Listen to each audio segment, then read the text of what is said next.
For 22 years, my parents have had a temporary visa. My mom has had an H-1B and my dad has an I, where the H-1B is because the US, for I guess selfish reasons, wants smart people in their country to work for them. And my dad is on a journalist visa, but a year ago he was not allowed to work anymore in the United States. And so that's been really hard on our family, having only one income now.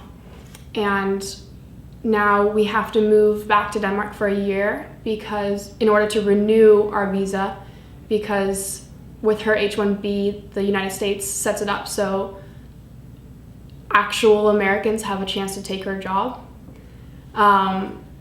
So it's a little weird because, I mean, Stanford wants my mom and we want to be here, but they want to make sure that Americans... How do you think that growing up here is different than growing up in the rest of the country maybe, or do you feel like you have any special relationship to the city because of that? I think that San Franciscans are a little bit more used to the exposure to immigrants' families and their backgrounds and how they got into the countries and the unfairness, I think, that a lot of immigrant families have experienced.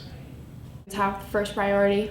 And I remember hearing about, I think it was a year before my parents came to the United States, they changed the visa law. So if they had me a year before that they actually entered the United States, they would get citizenship because their daughter was born in America.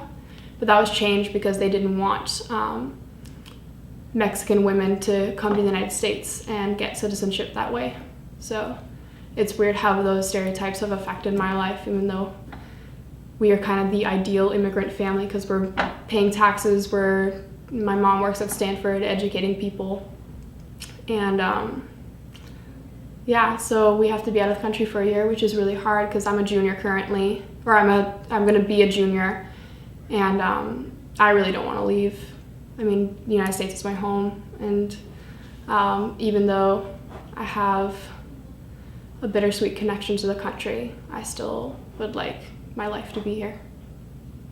Are your parents at all afraid that they won't be able to get their visas renewed, or? No, it is for sure that they can get their visa renewed. My dad still won't be allowed to work in the country, so we'll still have to deal with that. And hopefully she can get her job back at Stanford. And I also have to reapply to Urban, which is a pain. And because I'm on financial aid and and they don't count it as a year abroad, they're giving my financial aid away. And so if they don't have enough money when I return, I won't be able to go to Urban, which is really sad.